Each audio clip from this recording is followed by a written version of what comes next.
L'invité politique de France Info jusqu'à 9h est député de la Somme et membre du groupe La France Insoumise à l'Assemblée nationale. Renaud Dely vous pose la première question. Bonjour François Ruffin. Bonjour. Alors le pouvoir redoute de grandes violences lors de la manifestation des Gilets jaunes qui est prévue samedi à Paris. Hier, lors du débat qui a été organisé à l'Assemblée nationale, le Premier ministre Édouard Philippe a lancé un appel à la responsabilité. Ce qui est en jeu, c'est la sécurité des Français et de nos institutions. Tous les acteurs du débat public, responsables politiques, responsables syndicaux, éditorialistes, citoyens, tous les acteurs du débat public seront comptables de leurs déclarations dans les jours qui viennent. Oui, je lance ici un appel à la responsabilité. Hier soir, l'Élysée a annoncé redouter la venue dans la capitale de milliers de personnes qui veulent, je cite le communiqué de l'Élysée, casser et tuer. Est-ce que vous appelez ce matin, François Ruffin, les Gilets jaunes à ne pas aller manifester après-demain à Paris? Non, absolument pas. D'abord, je n'ai aucun poids pour appeler les Gilets jaunes à quoi que ce soit, mais je veux dire, quand on dit tous les responsables politiques sont responsables de leurs paroles, le premier à être responsable de sa parole, ça doit être M. Macron, le président de la République lui-même. Or, aujourd'hui, vous savez, il y avait quand même cet éclair de lucidité chez Louis XVI au soir du 14 juillet, quand il lui demande « mais c'est une révolte ?» et on lui répond « non, sire, c'est une révolution ». Là, on a des Champs-Élysées qui sont en feu. Ça s'annonce pire, peut-être pour samedi.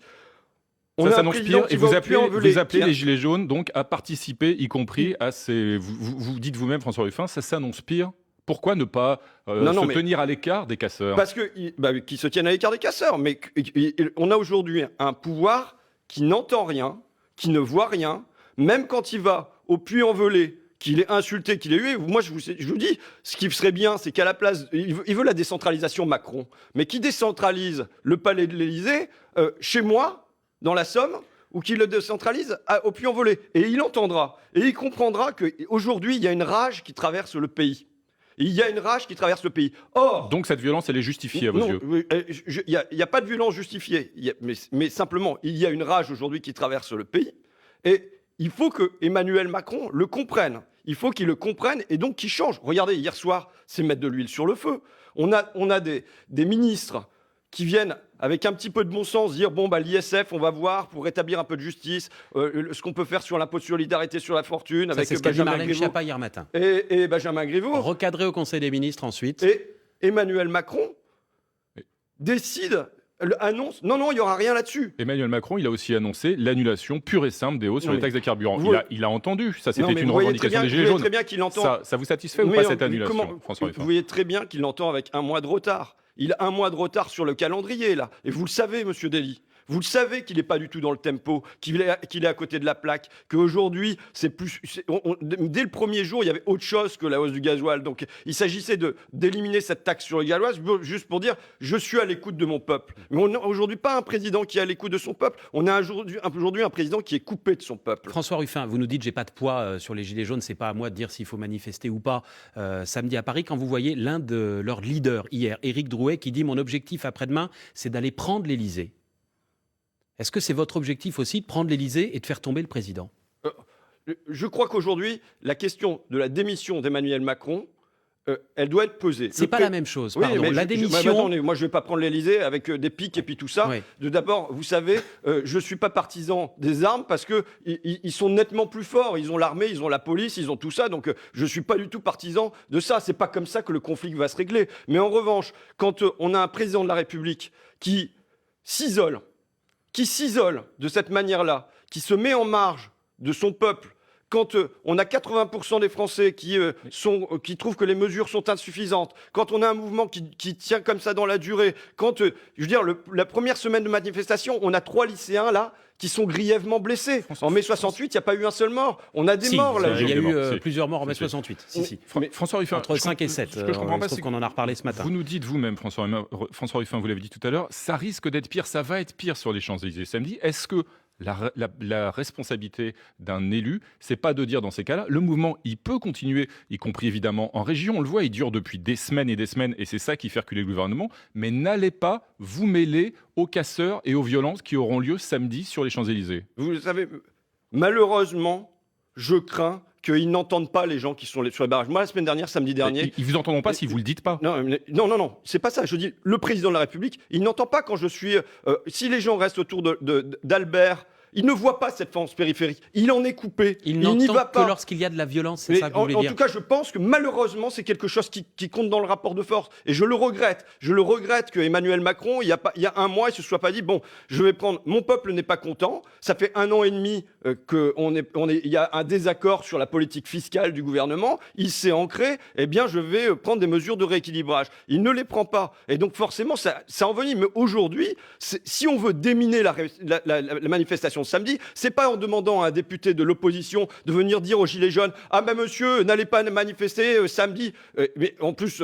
Il y a un long entretien, vous accordez cette semaine un long entretien au magazine Les Inrecuptibles, François Ruffin, dans lequel vous dites « Je suis le porte-parole du peuple ». Non, alors je trouve que ça c'est le titre qui a été mis par Les Inrecuptibles. Non, j'ai pas... C'est dans vos propos. Ouais, non, moi je dis j'essaye, je fais ce que je peux, je me débrouille pour essayer de porter la parole du peuple. Ce qui est ils ont transformé ça dans le titre de l'entretien, ce qui je trouve très prétentieux en je suis le porte-parole du peuple. Mais enfin, c'est dans vos propos qui ont été retranscrits. Non, moi je n'ai pas cette prétention. Voilà, j'essaye, je fais de mon mieux pour porter. Je vous dis la semaine dernière, samedi dernier, parce que je pense qu'il y a là. Il ne faut pas passer à côté, là on est dans le métapolitique et tout ça, mais il ne faut pas passer à côté de ce qui est beau, de ce qui se lève dans le pays, c'est-à-dire qu'il y a une France qui est invisible depuis 20 ans, que moi je vois dans la souffrance et en silence, et qui là se rend visible même dans la nuit en portant gilet jaune. Et samedi dernier, par exemple, j'étais sur le rond-point d'Albert, je vous dis, je suis au contact d'un gars qui s'appelle Loïc, qui touche 1 300 €, qui est dans la restauration, qui vient d'avoir un gamin, qui s'est endetté à hauteur de 2 000 € pour acheter des trucs pour le gamin,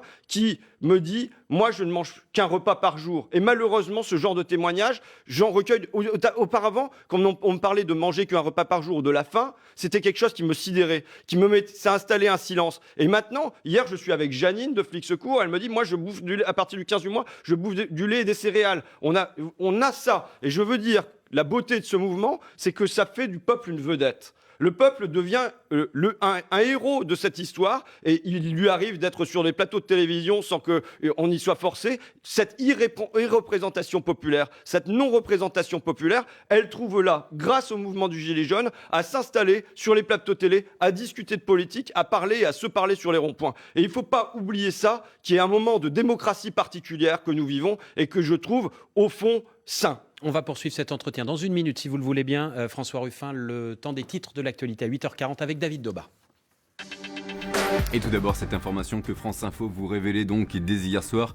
Emmanuel Macron lâche du lest et renonce aux augmentations des taxes sur les carburants, en tout cas pour 2019. Édouard Philippe avait quelques heures plus tôt évoqué l'idée d'un moratoire. En revanche, hors de question de revenir sur l'abandon de l'ISF. L'idée avait été émise par Marlène Schiappa. L'Élysée la qualifie d'initiative personnelle de la ministre. Après les lycéens et les routiers, c'est désormais au tour des agriculteurs de la FNSEA de tenter de se faire entendre. Ils ont prévu de manifester, ce sera toute la semaine prochaine. Ils s'estiment montré du doigt à cause de la mise en place par le gouvernement de la plateforme glyphosate. Et pendant ce temps-là, l'accord de Paris s'éloigne encore un petit peu plus. Les émissions mondiales de CO2 sont en hausse en 2018, plus 2,7% précisément, selon les prévisions d'un consortium de chercheurs de 13 pays, le Global Carbon Project. Dans le reste de l'actualité, la fusion des tribunaux d'instance et de grande instance votée cette nuit à l'Assemblée. Une mesure controversée, l'opposition dénonce une disparition de la justice de proximité. Avocats et magistrats redoutent pour leur part une refonte de la carte judiciaire. France Info. Toujours avec le député de la Somme et membre du groupe La France Insoumise, François Ruffin, et les questions de Renaud Dely sur la vidéo, François Ruffin, que vous avez postée le week-end dernier notamment. Vous êtes allé, François Ruffin, le week-end dernier à proximité de l'Élysée. Vous disiez à l'instant que vous essayez de porter la parole du peuple, vous faites ce que vous voulez, faites ce que vous pouvez. Je vous cite à l'instant. Précisément, dimanche dernier, au lendemain d'une journée de violence terrible dans Paris, vous êtes allé vous poster à côté de l'Assemblée nationale, ceint de votre écharpe tricolore, pour réclamer la démission du président de la République. Et le ministre de l'Éducation nationale, Jean-Michel Blanquer, qui était invité ici même à votre place hier, vous a répondu. On vous écoute. Que disent les Français que j'ai rencontrés? Que M. Emmanuel Macron doit maintenant partir. Qu'il doit partir en auto, en moto, à cheval, en trottinette, en hélicoptère, mais qu'il doit partir. Qu'il doit partir avant de rendre notre pays fou. Fou de rage, complètement fou. Quand vous êtes un élu de la République et que vous permettez de mettre de l'huile sur le feu pour tirer des conclusions non républicaines, je pense qu'il y a en effet un vrai problème. Ça, c'était la réponse de Jean-Michel Blanquer. Oui, mais moi, je viens rapporter ce qu'on me dit tous les jours. Et ce que les préfets disent. Les préfets disent, remontent la même chose au président de la République. s'il veut bien les entendre eux-mêmes. Il est On plus dans légitime à vos yeux, qu'on Emmanuel Macron, il n'est plus légitime aujourd'hui. je pense que sa légitimité est fortement questionnée. Oui, évidemment. Bon, Mais sur la base de quoi, François Ruffin? Des sur- sondages d'opinion? sur la base, entre autres, des sondages d'opinion, d'un mouvement qui dure depuis À partir un an. de quel taux de popularité on Non, mais c'est décide pas seulement qu'un- le taux de Ouais. popularité, c'est qu'il ne peut pas aller dans un endroit. Vous savez, moi, je crois qu'au-delà du taux d'impopularité, ce qui compte aujourd'hui, c'est le décrochage avec les classes populaires, qui est un décrochage massif, qui fait que... Comment vous ça le s'est- mesurez? Comment je le mesure? Mais vous allez n'importe où, allez au Puy-en-Velay. Je vais venez préciser dans ma mon coin. question, François Ruffin. Où est-ce que vous mettez la barre pour décider qu'un président doit démissionner? Mais, Avec on- des sifflets? Combien de sifflets? À quel Non, mais pourcentage j'en dans sais les rien, mais, sondages? Il y a écoutez- 7000 personnes aujourd'hui, d'après les décomptes du ministère de l'Intérieur, qui étaient hier sur les ronds-points. 7000 gilets jaunes doivent décider du sort du chef de Écoutez, l'État. Pour moi, le président doit changer ou on doit changer de président. Mais au Aujourd'hui, nom de quoi? Aujourd'hui, le président, dans ce pays, l'arrogance porte un visage, c'est celui d'Emmanuel Macron. L'injustice porte un visage, c'est celui d'Emmanuel Macron. Quoi qu'on en pense, François Ruffin, il a été élu pour 5 ans. Oui. Et on est au bout de 18 mois de quinquennat. Non, mais Qu'est-ce qui justifierait qu'il quitte le pouvoir au bout de 18 mois? il y a des comptes À part votre volonté. Non, non, il y a ma volonté, il y a une chose, il y a d'abord, il y a la volonté du peuple à un moment. Il y a la volonté du peuple quand tous les gens sentent quoi? Sentent que Emmanuel Macron a mené depuis 18 mois une politique injuste. Évidemment injuste. C'est-à-dire quoi? C'est-à-dire on supprime l'impôt de solidarité sur la fortune pour les plus riches, la flat tax, l'exit tax, des petites bricoles comme le secret des affaires. De l'autre côté, on relève la CSG sur les retraités les plus modestes. On enlève des Si c'est APL le pour cas, les François locataires Ruffin, modestes. si c'est le cas, François Ruffin, en démocratie, il y a des élections pour le sanctionner. Oui, mais d'accord, mais là, il n'y a pas de mandat révocable. Je le regrette. Vous savez que mon mandat Non, il est se trouve que la révocable. Constitution, aujourd'hui, elle ne le Oui, prévoit pas. Oui. Il n'y a pas de mandat révocable. Mais à un moment, le président de la République, il ne peut pas foncer droit dans le mur de l'injustice. Il ne peut pas ne pas entendre des signaux. Les signaux, ils sont quand même clairs. Les signaux, ce sont ces manifestants qui se trouvent quand même dans plein d'endroits en France. Ce sont ces sondages d'opinion. C'est le fait que quand il se déplace dans un endroit, il a fait sa tournée mémorielle, partout, il est insulté ou hué. Il y a quand même des signaux qui aujourd'hui sont clairs, qu'il y a un besoin de changement. Je veux dire, il a cette chance de vivre à Paris, Emmanuel Macron. Il a cette chance, mais vous vivez aussi à Paris. Il a cette chance de vivre dans un Paris où 46% des gens sont satisfaits d'Emmanuel Macron. Le problème, c'est Paris et les Parisiens, c'est ce que vous dites? Paris est en tout cas un point de blocage d'une situation qui a enflé dans le pays. François C'est très Ruffin, clair. avec les critères que vous venez d'énoncer, il n'y a pas un président depuis le général de Gaulle qui aurait terminé un mandat. Non, mais De Gaulle aurait démissionné en 68. Au moment du CPE, on aurait perdu un autre. Nicolas oui, Sarkozy. mais regardez au moment du CPE. Dans ce cas-là, ça sert à quoi de Mais- voter à la présidentielle Non, mais- si, de toute façon, dès que les sondages baissent et qu'il y a du monde dans la rue, vous dites les présidents doivent partir? Pardon, je me fais un peu l'avocat de la Ve République, mais il y a un petit peu de ça quand même, quoi. Le premier truc, ce que je dis à Emmanuel Macron depuis maintenant 1 mois et demi, c'est qu'il doit changer de politique. C'est la première chose. Mais s'il Ça, oui, mais c'est pas la même chose que de dire il doit partir. Mais non, mais attendez. Quand il annule les taxes, Bon, je vous vous entends me laissez parler ou partiellement. pas? Oui, on vous Quand laisse il Vous me annule laissez les parler taxes, ou pas? vous Vous me me laissez laissez parler. Parce On vous que écoute. sinon, vous écoute. On est deux, vous vous avez êtes plus tout besoin- seul. Vous n'avez plus besoin La parole est à François Vous n'avez plus Ruffin. besoin d'un invité. Vous faites le débat tous les deux et puis vous êtes Allez-y, tranquille. François Ruffin. Donc, moi, ce que je dis, c'est le président doit changer de politique. Ça fait 1 mois et demi que je dis ça, en pointant 3 choses claires et qui auraient été faites dès le début, on n'en serait pas là. On n'en serait pas là. Premièrement, suppression, retour de l'impôt de solidarité sur la fortune. Deuxièmement, annulation de cette taxe gasoil. Troisièmement, on supprime le crédit d'impôt compétitivité emploi, on récupère ces 40 milliards, on fait de la rénovation thermique avec. Ces 3 mesures simples. 3 mesures qui étaient dans le programme d'Emmanuel Macron. Ces pour 3 lesquelles les mesures Français simples ont voté. auraient été prises il y a 1 mois, la crise était déminée. On ne peut pas dire, les gens ont voté. En plus, ils ont voté dans quelles conditions? Ils ont voté dans quelles conditions? C'est-à-dire un passage au premier tour, un deuxième tour où il y a une opposition à Marine Le Pen. C'est quand même la réalité de ce vote. Il y a plein de gens qui n'ont pas voté pour Emmanuel Macron. Il n'y a pas de députés insoumis qui ont été élus face à des candidats ou des candidates du Front National? Mais en tout cas, ce n'est pas mon cas. D'accord? Non, je vous pose pas la question. Il n'y a aucun député de la France Insoumise élu face au Front National. Ça doit poser des questions sur le mandat qu'on a pour appliquer de manière brutale ce programme pendant 18 mois. Et quand les gens ne sont pas d'accord, comme hier, on ne peut pas entendre le Premier ministre Édouard Philippe qui vient dire « le cap est bon ». Le cap n'est pas le bon.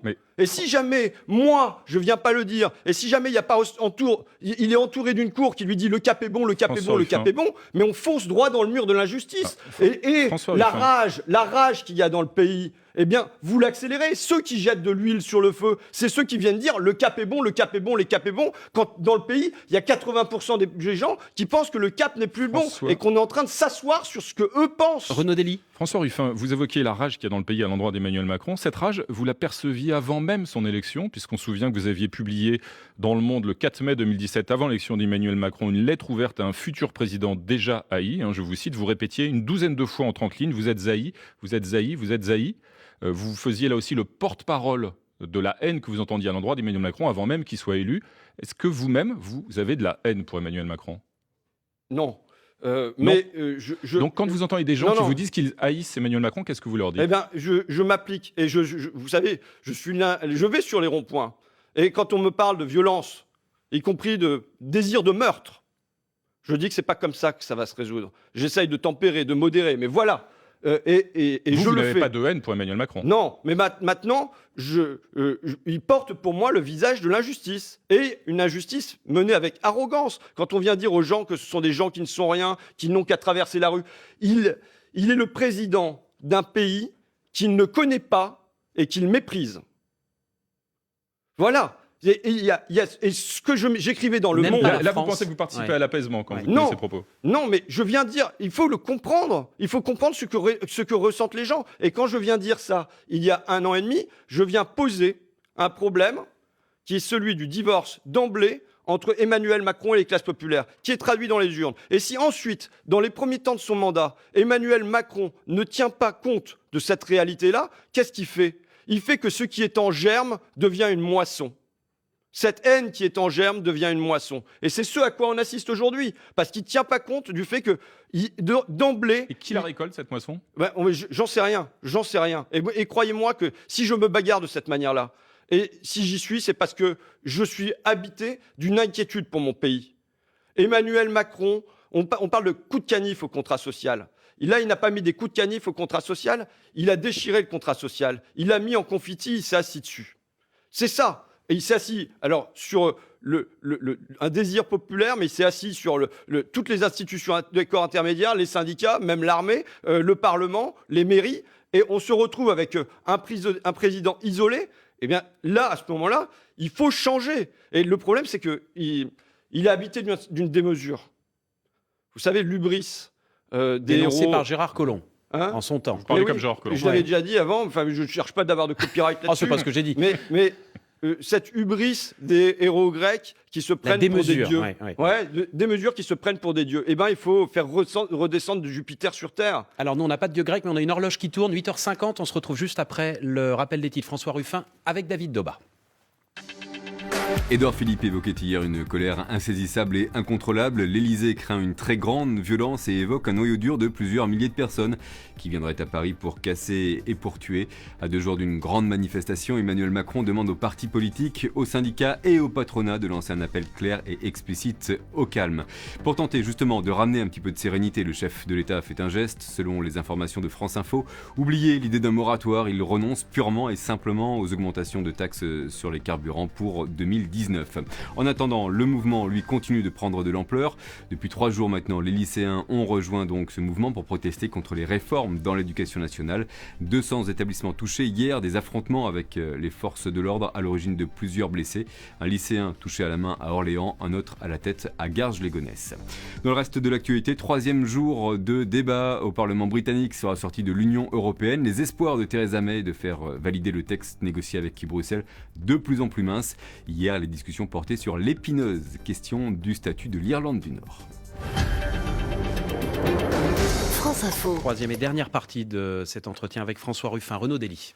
François Ruffin, vous êtes membre du groupe La France Insoumise à l'Assemblée nationale. La France Insoumise a été victime ces dernières semaines d'une vague de départ. Il y a eu plusieurs responsables, des orateurs, des candidats qui se sont retirés. On ne va pas tous les énumérer, il y en a une demi-douzaine. Et plusieurs d'entre eux ont évoqué, dénoncé, critiqué l'extrême concentration, je cite l'un d'entre eux, Đorđe Kuzmanović, qui était le conseiller diplomatique de Jean-Luc Mélenchon, l'extrême concentration du pouvoir à la France Insoumise dans la main d'un petit groupe. Est-ce qu'on peut débattre et dialoguer au sein de la France Insoumise? Bon, vous savez, excusez-moi, mais moi, ça me paraît décalé comme question. Franchement, compte tenu de la situation du pays, voilà, franchement, je vous le dis, je veux bien qu'on fasse... La colère que vous évoquiez à l'instant, François Ruffin, elle cherche un débouché politique. Est-ce que la France insoumise est un parti démocratique qui peut servir de débouché politique à cette écoutez, colère ? moi, en tout cas, je peux vous dire que, à ma mesure et à l'intérieur du groupe, je fais mon possible pour qu'on soit en phase avec ce qui se déroule dans le pays et pour qu'on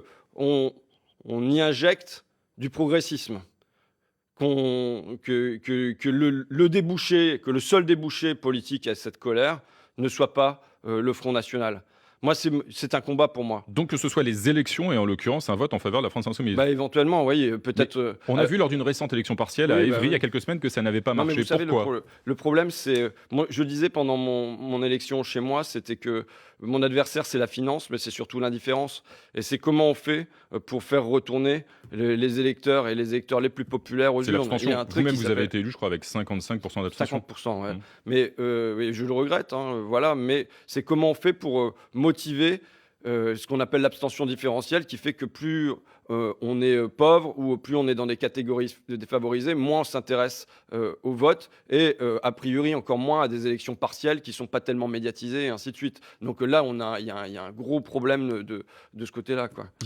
Votre dotation de député, François Ruffin, vous la versez toujours pas aujourd'hui à la France insoumise? Si, mais en fait, c'est pas vrai ça. Mais bon, vous savez, le nombre de c'est pas vrai. le nombre de trucs qui circulent. C'est pour ça que je vous pose la question. Il y a la première dotation qui est liée au résultat des élections, et là, elle est allée au Parti communiste. Et après, il y a une dotation annuelle de députés qui, là, va à la France insoumise. C'était le contrat que j'avais au départ. D'accord. Et je suis quelqu'un qui tient parole sur ces contrats. D'accord. On évoquait une précision. Merci. On évoquait le débouché politique et que peut-être la France insoumise. Il y a un épisode qui a quand même marqué l'opinion ces 2 derniers mois et l'image de la France insoumise, c'est celui des perquisitions judiciaires dont la France insoumise et Jean-Luc Mélenchon ont été victimes.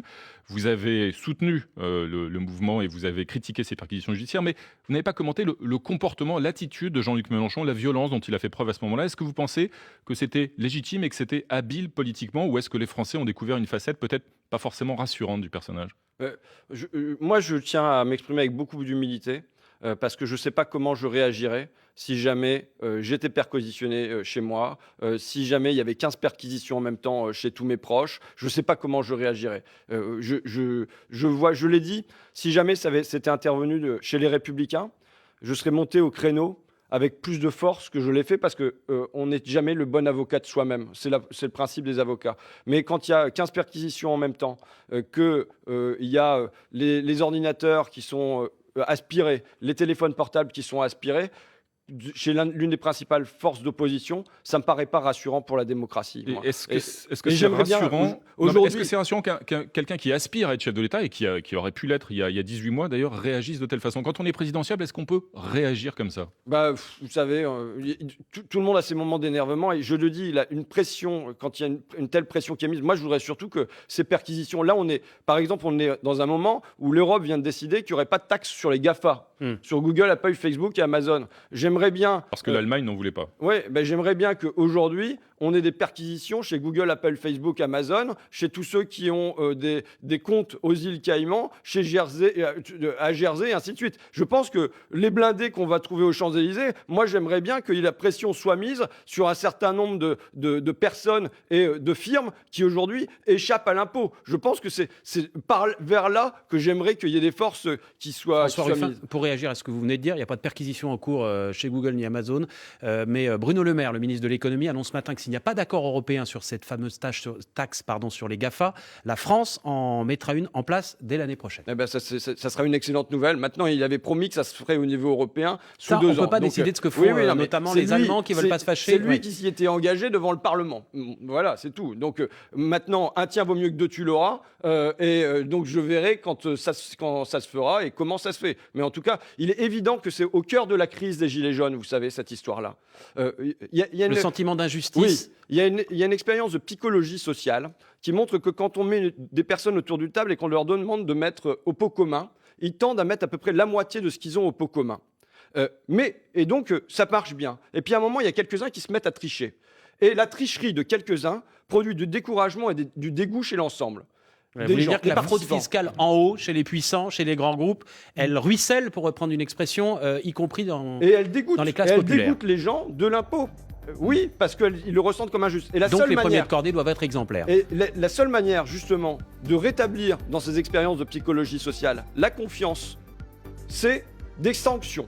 Ce sont des sanctions. Et il est évident qu'aujourd'hui, il faut des impôts justes. Et des impôts justes, c'est des impôts qui doivent peser d'abord sur les grosses firmes, alors que les petites entreprises, elles payent plus d'impôts proportionnellement que les grosses firmes, et qui doivent peser d'abord sur les plus riches de ce pays. Non pas pour les sanctionner, mais parce que ça sera juste fiscalement. Et c'est ce profond sentiment d'injustice. Et alors, il faut se rappeler pourquoi Emmanuel Macron ne veut pas revenir. D'un mot, si vous voulez bien, mais vraiment d'un mot. Oui. Pourquoi Emmanuel Macron ne veut pas revenir sur l'impôt de solidarité sur la fortune? Parce que c'est ce qu'il a promis dîner après dîner à ses mandataires, à ceux qui lui signaient des chèques. C'est tout simplement ça. Dîner d'affaires après dîner d'affaires, il leur a promis. C'était dans son programme, il a été élu avec cette mesure. Il a été élu Et avec on cette s'arrêtera mesure. là-dessus, messieurs, si vous voulez bien.